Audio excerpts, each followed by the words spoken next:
Baik, Assalamualaikum warahmatullahi wabarakatuh. Perkenalkan, kami dari kelompok 1 akan mempresentasikan hasil diskusi kami mengenai hakikat belajar dan jenis-jenis belajar. Nah, kelompok 1 anggota kami ada 7 orang. Yang pertama saya, Ahmad Ridwan Imamuddin dengan NIM 2020-33318. Nomor 2, Vicky Nur Aziza dengan NIM 339. 3, Yuyun Stelawati dengan NIM 336. 4, Septiani Nuraini Arifin dengan NIM 338. 5, Bagas Kurniawan dengan NIM 335. 6, Delia Anggita Ningrum dengan NIM 312. Dan yang ketujuh, Novita Widyaningrum dengan NIM 329. Nah, yang akan kami jelaskan yaitu yang pertama konsep belajar, yang kedua teori-teori belajar, yang ketiga jenis-jenis belajar, yang keempat ciri-ciri belajar, dan yang kelima unsur dinamis dalam proses belajar. Selanjutnya akan dilanjutkan oleh rekan saya. Nah, selanjutnya yang pertama yaitu ada konsep belajar.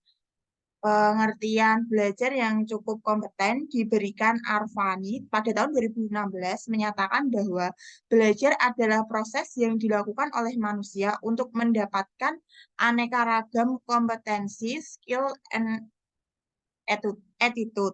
Kemampuan atau kompeten, keterampilan atau skill, dan sikap atau attitude diperoleh secara bertahap dan berkelanjutan mulai dari masa bayi sampai masa tua, melalui rangkaian proses belajar sepanjang hayat. Rangkaian proses belajar itu dilakukan dalam bentuk melibatkan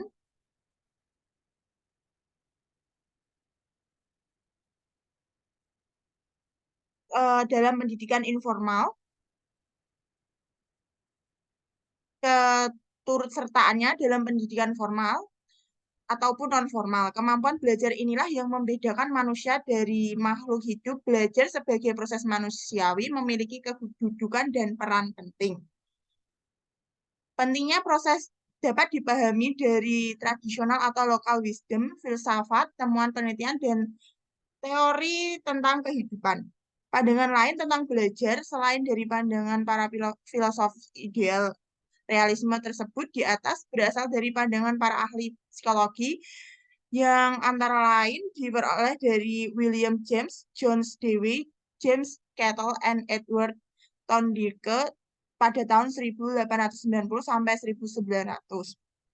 Pada dasarnya, para ahli psikologi melihat belajar sebagai psikologis yang disimpulkan dari hasil penelitian tentang bagaimana anak atau disimpulkan dari bagaimana binatang belajar dari hasil pengamatan praktek pendidikan. Sejalan dengan mulai berkembangnya disiplin psikologi pada awal abad ke-20, berkembang pula berbagai pemikiran tentang belajar yang digali dari berbagai penelitian empiris. Belajar juga sering diartikan sebagai penambahan, perluasan, dan pendalaman pengetahuan ataupun sikap serta keterampilan. Selanjutnya akan dilanjutkan oleh pemateri kedua. Selanjutnya yaitu nomor 2, teori-teori dalam belajar.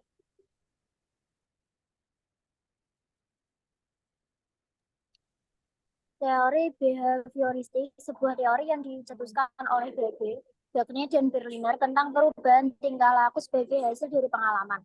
Teori ini lalu berkembang menjadi aliran psikologi belajar yang berpengaruh terhadap arah pengembangan teori dan praktik pendidikan dan pembelajaran yang dikenal sebagai aliran behavioristik.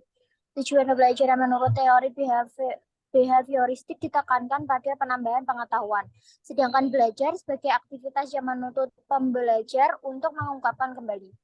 Prinsip-prinsip dalam teori behavioristik yaitu A. Objek psikologi adalah tingkah laku. B. Semua bentuk tingkah laku dikembalikan pada refleks.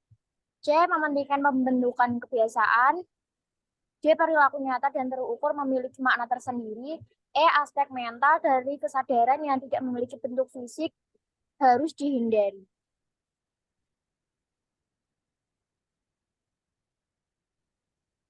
Teori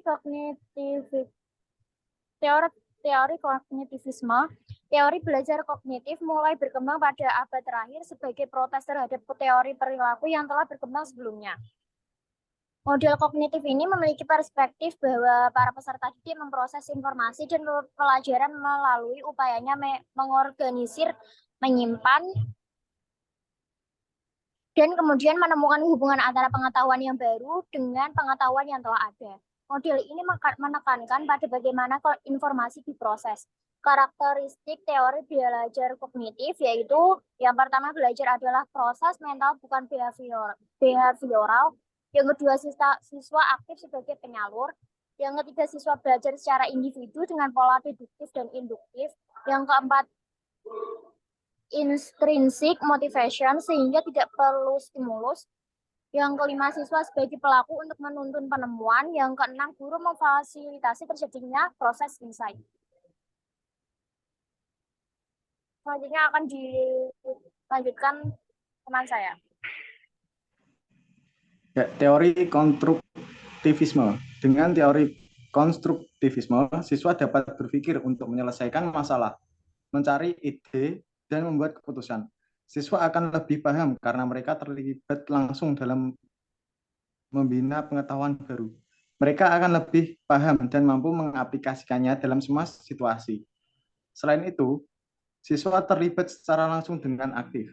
Mereka akan ingat lebih lama semua konsep. Teori konstruktivisme belajar adalah proses mengkonstruksi pengetahuan dengan cara mengabstraksi pengalaman sebagai hasil interaksi antara siswa dengan realitas, baik realitas pribadi, alam, maupun realitas sosial. Proses konstruksi pengetahuan berlangsung secara pribadi maupun sosial. Proses ini adalah proses yang aktif dan dinamis. Beberapa faktor seperti pengalaman, pengetahuan awal, kemampuan kognitif, dan lingkungan sangat berpengaruh dalam proses konstruksi makna. Argumentasi para konstruktivis memperlihatkan bahwa sebenarnya teori belajar konstruktivisme telah banyak mendapat pengaruh dari psikologi kognitif. Sehingga dalam batas tertentu aliran ini dapat disebut juga neokognitif. Yang ketiga, jenis-jenis belajar. Yang selanjutnya dilanjutkan oleh teman saya. Ya, jenis-jenis belajar yang pertama ada belajar rasional, yang kedua ada belajar abstrak, yang ketiga ada belajar keterampilan, yang keempat ada belajar sosial, yang kelima ada belajar kebiasaan, yang keenam ada belajar pemecahan masalah, yang ketujuh belajar apresiasi, yang kedelapan belajar pengetahuan. Yang keempat ada ciri-ciri belajar. Akan dilanjutkan oleh teman saya. Baik, terima kasih. Saya akan melanjutkan materi ciri-ciri belajar yang ada antara lain bahan yang terjadi secara sadar, perubahan dalam belajar bersifat fungsional, perubahan dalam belajar bersifat positif dan aktif, perubahan dalam belajar bukan bersifat sementara, dan perubahan mencakup seluruh aspek tingkah laku. Materi selanjutnya akan dilanjutkan rekan saya. Unsur dinamis dalam proses belajar. Menurut Hamalik, tahun 2011-50 ada 5 unsur dinamis dalam proses belajar, yaitu motivasi siswa, yakni dorongan yang menyebabkan terjadi suatu perbuatan atau tindakan tertentu. Yang kedua, bahan belajar, yaitu materi yang dipelajari. Yang ketiga, alat bantu belajar, yakni alat yang digunakan untuk membantu siswa dalam melakukan kegiatan belajar. Yang keempat, suasana belajar, yakni keadaan lingkungan fisik dan psikologis yang menunjang belajar. Dan yang terakhir, kondisi subjek belajar, ialah keadaan jasmani dan mental untuk melakukan kegiatan belajar. Selanjutnya akan saya serahkan ke moderator.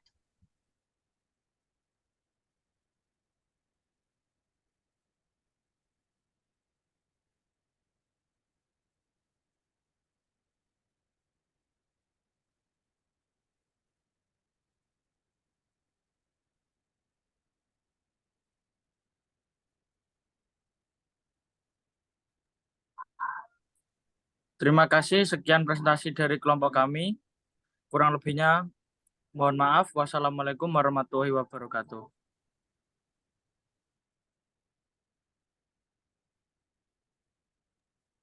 Wes Yun. Ya, Iki mau cek. boleh buka